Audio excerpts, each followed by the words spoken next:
और the deep dive में आपका स्वागत है। आज हम रामायण के बालकांड से सिर्फ 3 पंक्तियां देखने वाले, सिर्फ 3। लेकिन ये ताड़कावध की घटना पर हैं और इनमें जो गहराई है वो कमाल की है। जी बिल्कुल। कभी कभी सबसे बड़ी बातें बहुत छोटे से अंश में छिपी होती हैं। सही कहा।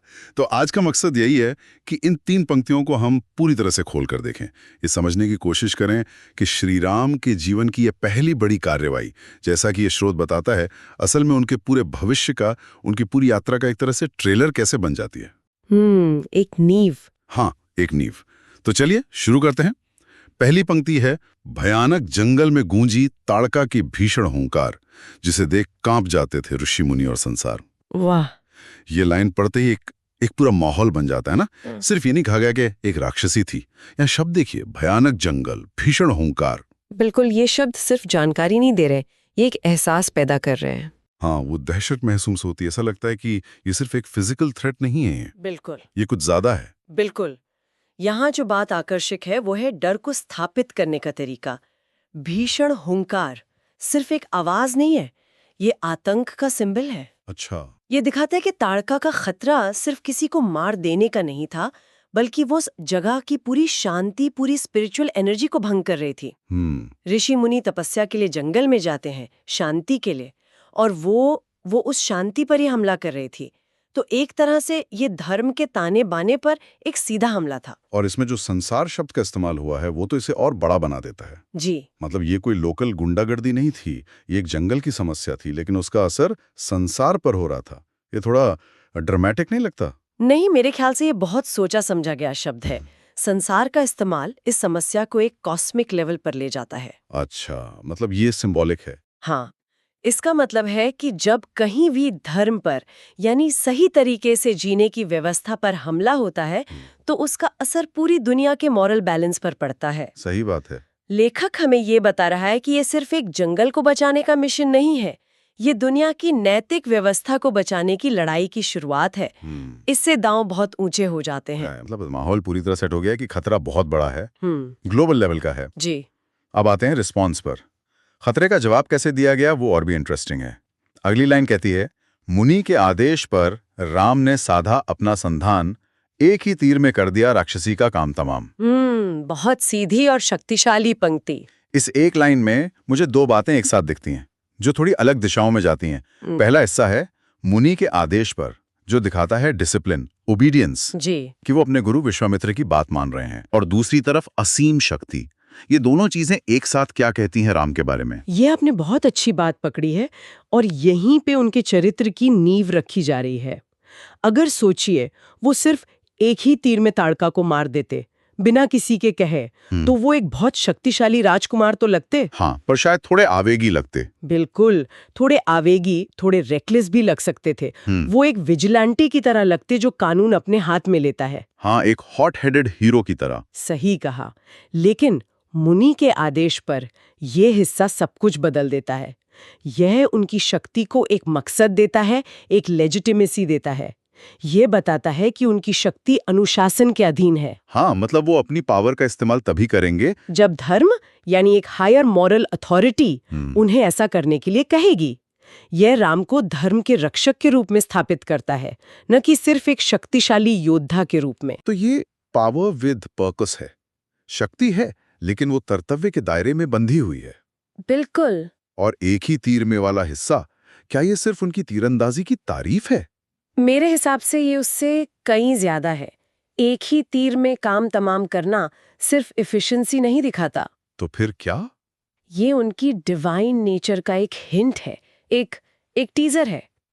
ये एक ऐलान है कि जब धर्म की स्थापना की जरूरत पड़ेगी, तो राम की शक्ति निर्णायक होगी, डिसाइसिव होगी। उसमें कोई शक, कोई आधा अधूरापन नहीं होगा। अच्छा। ये एक तरह से उनकी क्षमता का पहला पब्लिक डेमोन्स्ट्रेशन है, जो हमें भविष्य की बड़ी लड़ाइयों के लिए तैयार करता है, खासकर रावण के साथ होने वाले युद्ध के लिए। ये इशारा है कि राम कोई साधारण इंसान नहीं है। वाओ! तो ये सिर्फ एक एक्शन सीक्वेंस नहीं है, ये एक कैरेक्टर स्टेटमेंट है। वो डिसिप्लिन्ड भी हैं और डिवाइनली पावरफुल भी।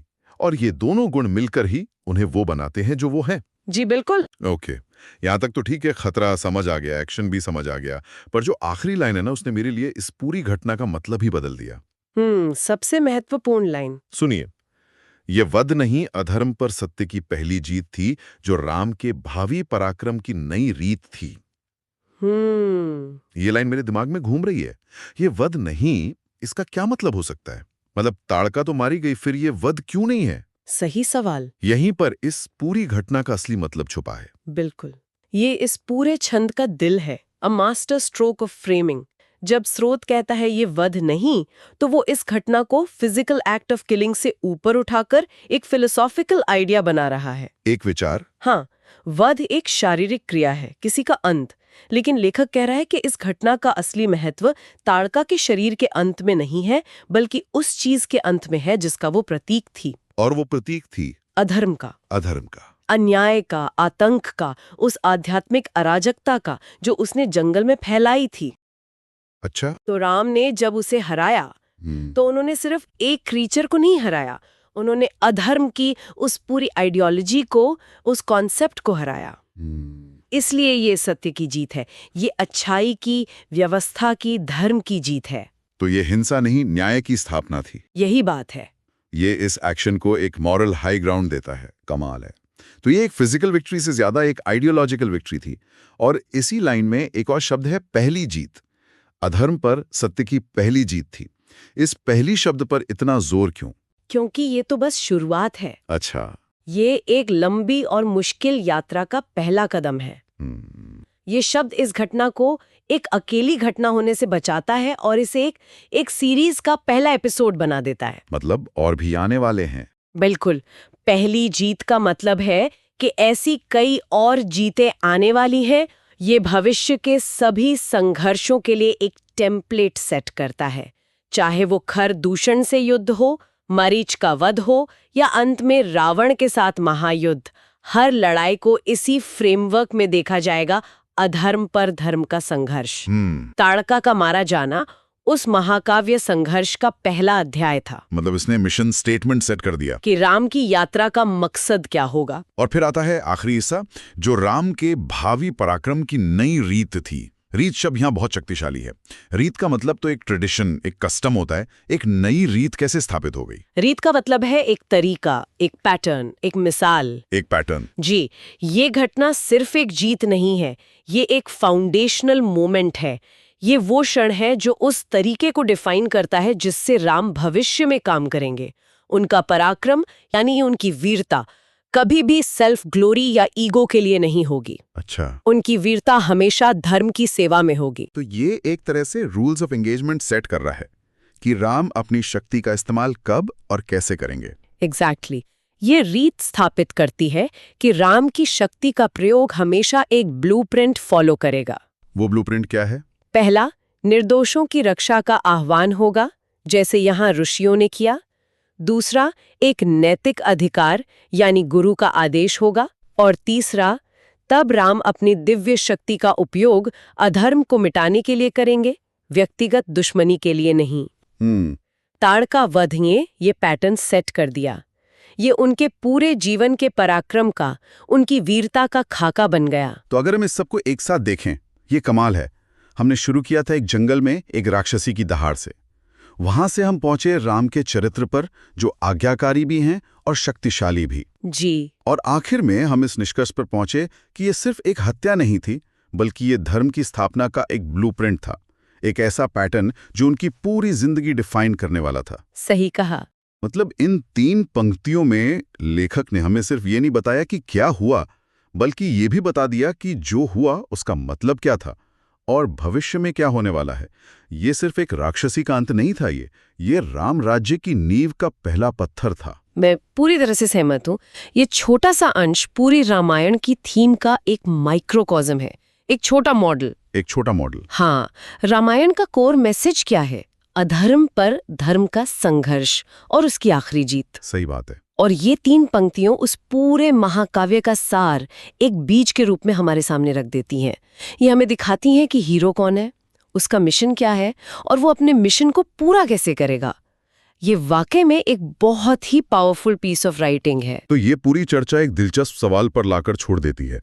ये स्रोत इस घटना को अधर्म पर सत्य की एक साफ सुथरी जीत के तौर पर दिखाता है।